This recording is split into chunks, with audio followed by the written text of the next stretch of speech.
The rain fell hard that night, cold, relentless, and full of the kind of silence that screams louder than thunder.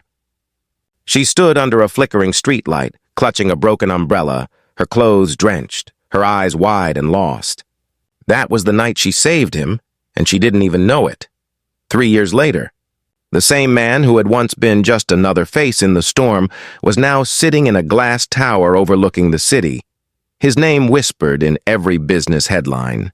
His power unmatched, his heart carefully guarded behind walls of steel. But when he saw her again, fragile, trembling, and trying to hide her pain, those walls began to crumble. "You saved me once," he said quietly, his voice rough with emotion. "Now it's my turn to protect you." And just like that, two broken worlds collided again. She had been working late that night, cleaning offices in a downtown building to pay for her younger brother's medical bills. The rain had started without warning, heavy and cruel, and as she hurried to catch the last bus, she noticed a man on the sidewalk, soaked, bleeding, and barely conscious. Most people walked past. She didn't. Without thinking, she rushed to him, tore her scarf, and pressed it against the wound near his shoulder. His suit screamed money, but his eyes whispered pain. "Hey, stay with me," she said softly, her voice trembling. "You'll be okay." He wanted to believe her. In that moment, she was the only light in a night that had almost taken everything from him. She stayed with him until the ambulance came, holding his hand even when he couldn't hold hers back. And when they asked for her name, she hesitated. "Just tell him he's safe now," she said, and disappeared into the rain before anyone could stop her. He never forgot her face. Not her voice. Not the warmth that kept him alive. 3 years later, his world had changed. The man once lying helpless in the rain was now Adrian Cole, the youngest CEO of a multi-billion-dollar company, a single father to a 6-year-old girl named Emma, and a man whose heart hadn't felt warmth since that night. Success was his shield. Power was his armor. But even those couldn't protect him from the emptiness that haunted his quiet moments. Until the day fate brought her back. It was supposed to be a normal morning. Interviews for a new personal assistant.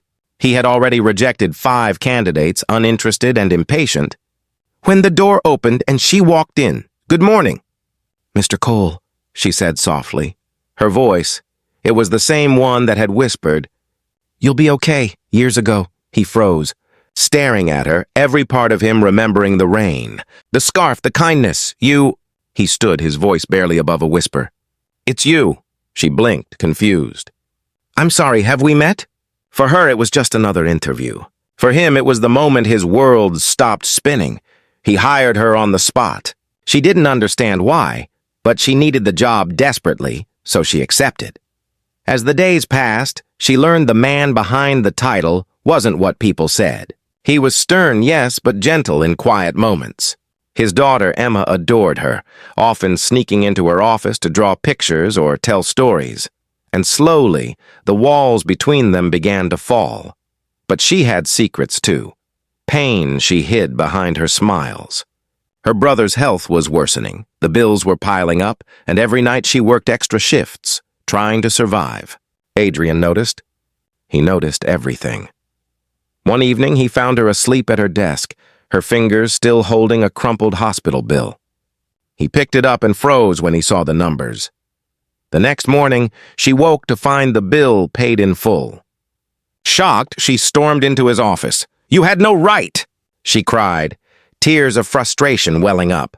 He looked up, calm but full of emotion. "You had no right to save me that night either. But you did." Silence filled the room. Then he added softly, "You saved me once. Now it's my turn."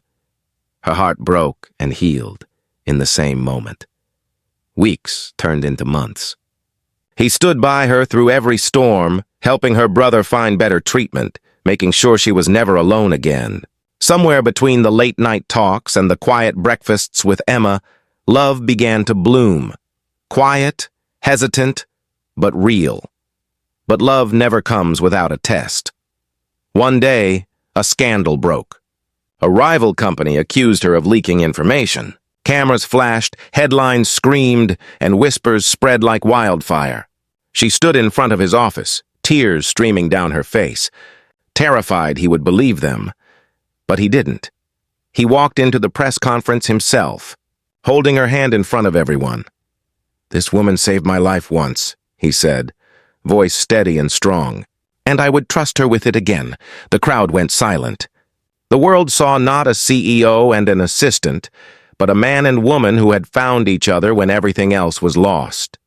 That night, on the rooftop of his building, as the city lights glowed beneath them, she turned to him, her voice soft and trembling. "Why me, Adrian?"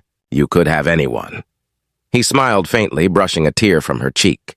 "Because when I was drowning, you didn't just pull me out. You taught me how to breathe again." She looked into his eyes and saw not the CEO, not the father, but the man who had finally learned how to love. The rain began to fall again, just like that night. But this time, neither of them ran for cover. He pulled her close, whispering against her hair, "You saved me once. Now, it's my turn to protect you, for the rest of my life." And as the city shimmered in the rain, their hearts, once broken by the storm, finally found home.